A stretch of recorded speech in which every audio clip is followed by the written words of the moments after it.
Hi, my name is Jessica Williams Hogan, and I'm applying to the UNT Counselling Masters Programme as a international student. To elaborate further from the essay that I wrote, it's hard to really specify one reason why I want to become a counsellor. I guess I can agree to a certain extent with the cliche reason, which is desire to help people. But for me, it's more about certain struggles that I face and being able to recognise them in other people. And if I can be in a position whereby I am able to help them resolve these issues by empowering them, I feel I will in turn empower myself. In the essay, I also discussed about my father and his mental health problems and the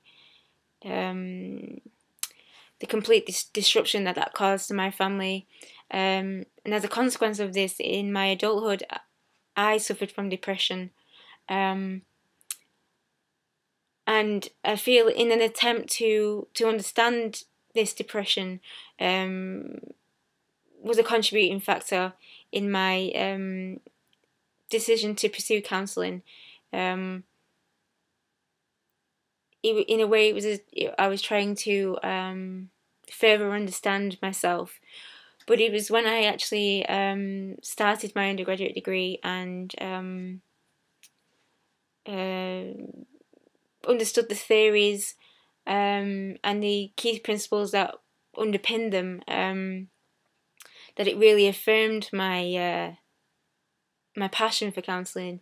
It was in particular the self-reflecting and self-accepting aspects of counselling that really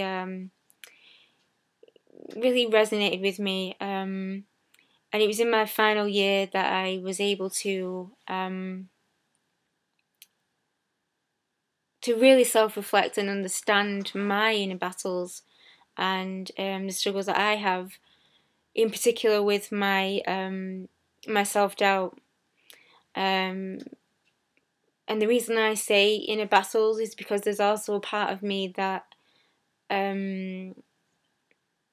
strives to succeed. I feel that my self-doubt stemmed from my early childhood, because my dyslexia wasn't recognised at the time, and I was placed in categories that essentially labelled me as less intelligent than my peers. And when you're a child, you can really internalise these beliefs, and they stick with you, and it's something that I still struggle with to this day. But the fact that I was able to persevere and so actually do quite well in my schooling and further my education, it illustrates my tenacity. In the sense that I can persevere in spite of my my setbacks. And what also illustrates this as well is that during that period of time as well, while there was a lot going on in my family, I was quite isolated. My mother was abroad at the time, and the only sort of support I had was with my elderly grandmother. I feel that illustrates my strengths, and this is a strength that I can carry forward into my my postgraduate studies. I feel it will serve me well, and I also look forward to understanding this further as well. These aspects of me, because I also realise that it's not just me who suffers with these inner battles, there'll be a lot of people out there who suffer with the same, maybe in different ways. And if I can, like I say, if I can be in a position where I can help people, maybe in a way that I'd like to be helped, for me that would be very rewarding. The last question that in the essay that I discussed was activities that have demonstrated my my commitment to the field of counselling.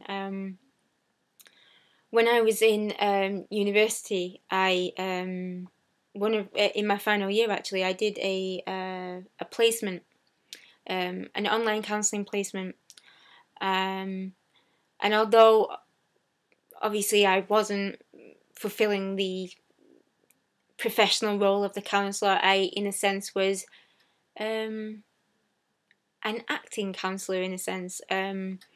Online, basically it was set up like Twitter, and it was working with young adults, and that aspect, well, an aspect of that work taught me the importance of face-to-face counselling, and also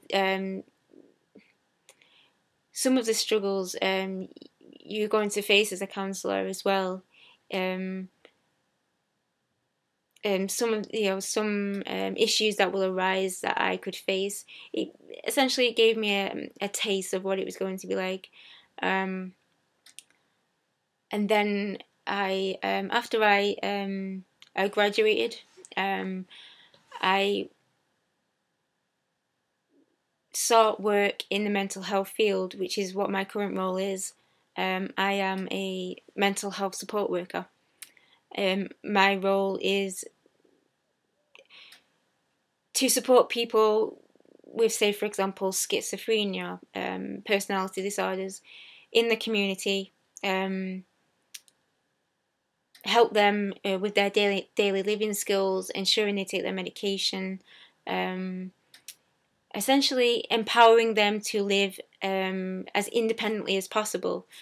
And what's come to my awareness recently is that this kind of role wouldn't be available to me in the States. I know that the States have a very different way of working in terms of who can work with these kinds of people. So I feel quite privileged to have had the opportunity in this country to work with these people, and it's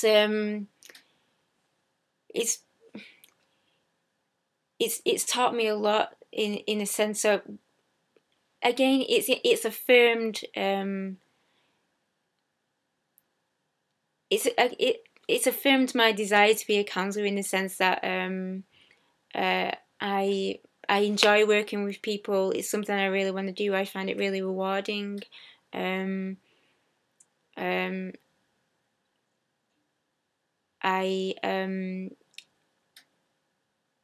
It's also draws parallels to the counselling relationship because of the collaborative nature of the work, that I help them to gain their independence. But for me, it's a role that's quite limiting in the sense of how far I can help them. I'm quite limited as to how far I can go. I can't really help them emotionally, which is something that I'd obviously like to do, but I have to maintain within my ethical boundaries in a sense. But the experience has been quite eye-opening. It's taught me a lot about it. Well, it's taught me further about mental health and seeing it firsthand. And I feel I've gained valuable skills that are transferable to my counselling role, my future counselling role, and to my postgraduate studies as well. Thank you very much for taking the time to listen to this DVD, and I hope to hear from you soon. Bye now.